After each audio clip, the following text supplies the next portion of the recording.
Hi ladies and gents, quick podcast on basic provision for doubtful debts. What we're going to look at, we're not going to look at the ledger accounts in this podcast. We're going to focus purely on how do we calculate the year-end provision, how do we calculate the change which appears in the income statement, and what the income statement and the statement of financial position looks like. So what is a provision for doubtful debts? Well, provision for doubtful debts is where basically we accept the fact that some of our trade receivables are going to become a bad debt during the course of the year, and therefore they're going to become an expense. And what we're going to do to try and make the accounts more realistic, we're going to look at how much money we're owed at the end of the year, and we're going to say, all right, we know that some of that money will never be collected. So we're going to make an allowance, if you like, for it.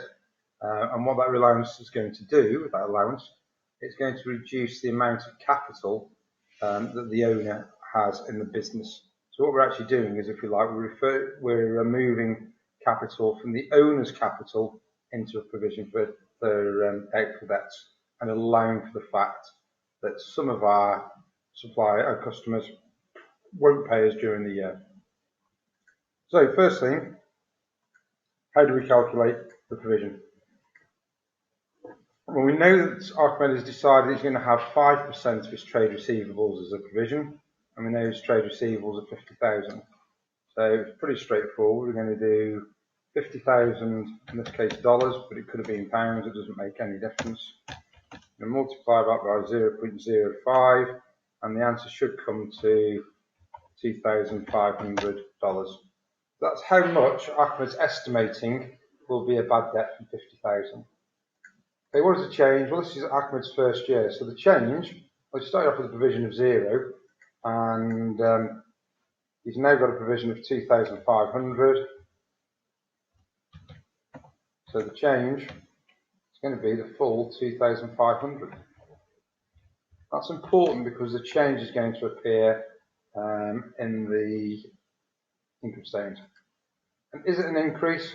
Well, the provision's gone up from 0 to 2,500. So it's pretty important we recognise it's an increase. And that's important, but we'll see that in a minute when we look at the statements, the income statement. Right, in the income statement, we normally put in the expense. So as the provision for doubtful debts increases,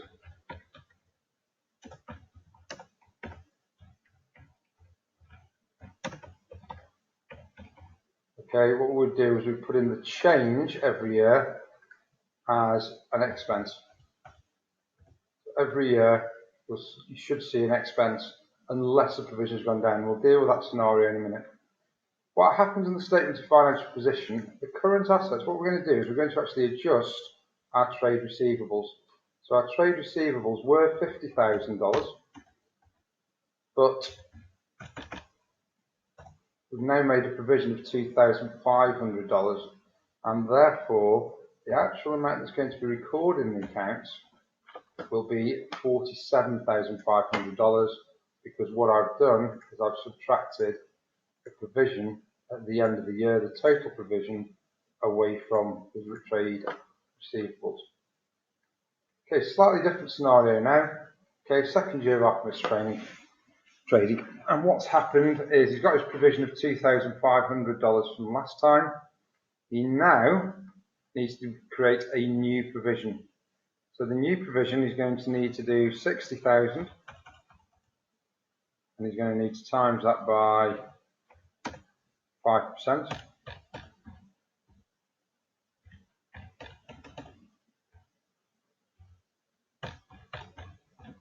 Okay, so the new provision is going to be $3,000, and that's different to the old provision.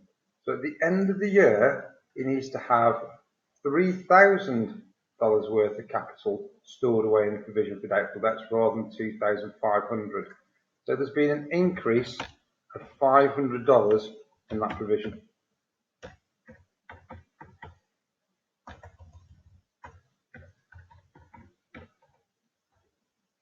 Okay, so it's been an increase.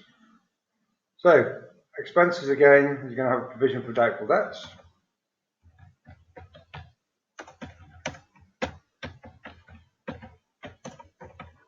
Okay, and that provision for doubtful debts was only the increase. It's a 500 will go in there. Just put them both in the same colour so you can see that both figures are the same. Okay, but in the current asset section this time, he's going to have 60,000 was the value of his trade receivables, but he's going to subtract the new provision at the end of the year. Okay, put those two both in a different colour as well, so you can see that they're connected. Not the best colour, so we'll go for something a little bit darker, and we'll go for this purple colour, and we'll go for the same colour as that. Okay, and therefore his trade receivables is going to use in the statement of financial position will now only be 57,000.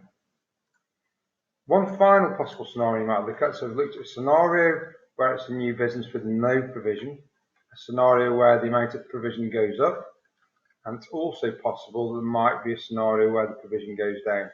So in this case, Ahmed's only got trade receivables of $40,000 at the end of the year. So his new provision is going to be 40,000 times 5%.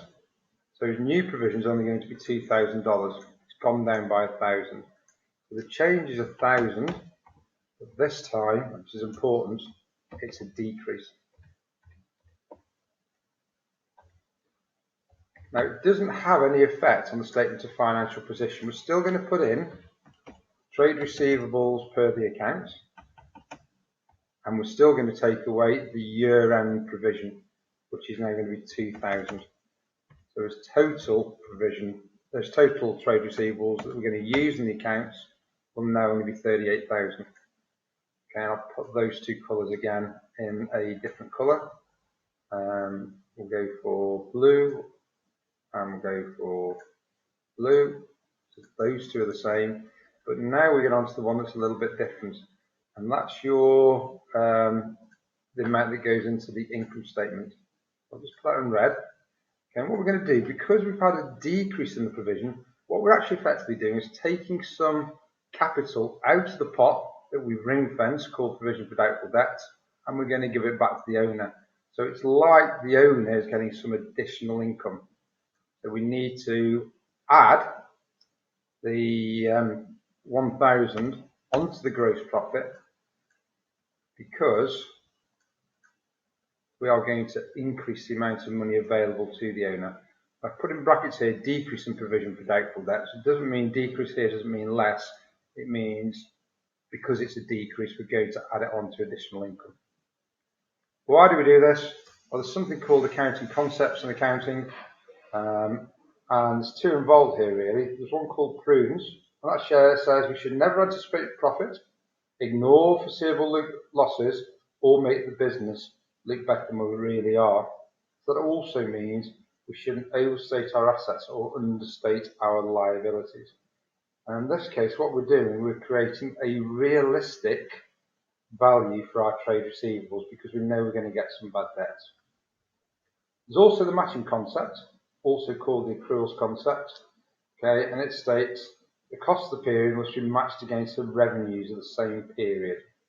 And we're using the matching principle here as well, because what we're doing is we're making sure that we've made an allowance or adjustment to the profits available to the owner every year for the amount of trade receivables and therefore the likely amount of bad debts are going to be recorded from those trade receivables at the end of the year. Common misconception, some people think that it becomes a pot that we take out money from to cover for bad debts during the course of the next year. It's just an accounting entry at the end of the year to make the accounts look more accurate. Okay, questions for you to do. There's two questions there for you to do. Most of you that's just doing it as a revision type exercise or an extension exercise, you'll get to see the answers. Some of you, unfortunately, you'll be doing it as homework, so you'll have a sheet without any answers on definitely. Okay, thank you very much for listening. Hope you enjoy it. Hope you get the hang of it. Bye.